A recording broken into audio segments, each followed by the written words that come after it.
भारत अब सिर्फ लड़ाकू विमान नहीं खरीद रहा है, बल्कि उन्हें बना भी रहा है। पेश है एमका, हमारा अपना 5वीं पीढ़ी का स्टील्थ लड़ाकू विमान, 100% मेक इन इंडिया।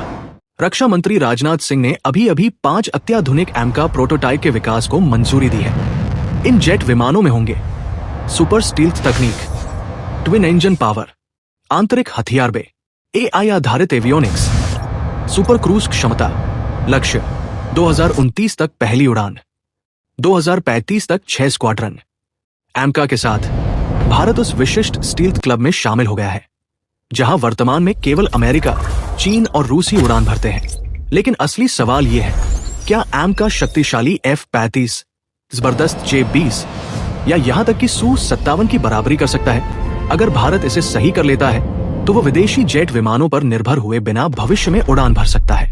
ये सिर्फ एक जेट की बात नहीं है, यह आत्मनिर्भर भारत के लिए एक साहसिक कदम है। क्या है स्टील्थ फाइटर टेक्नोलॉजी? आइए जानते हैं इसके बारे में।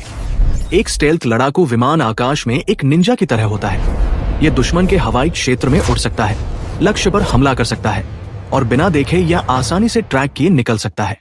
पहली उड़ान 2028 से 2029 तक होने की उम्मीद है तथा 2035 तक 6 पूर्ण स्क्वाड्रनों की योजना बनाई गई है।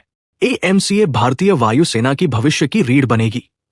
हिंद प्रशांत क्षेत्र में बढ़ते खतरों के दौर में AMCA भारत को दूरगामी प्रहार क्षमता, हवाई श्रेष्ठता और युद्ध में स्वतंत्र निर्णय लेने की क्षमता प्रदान करता है।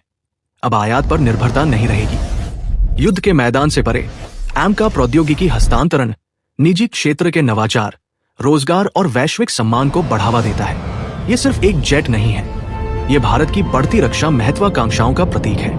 भारत अब खरीदार नहीं रहा, बल्कि निर्माता बन रहा है। एमका के साथ अब आकाश की कोई सीमा नहीं रही। जय Hind. Subscribe for more defence updates and watch India rise to the skies.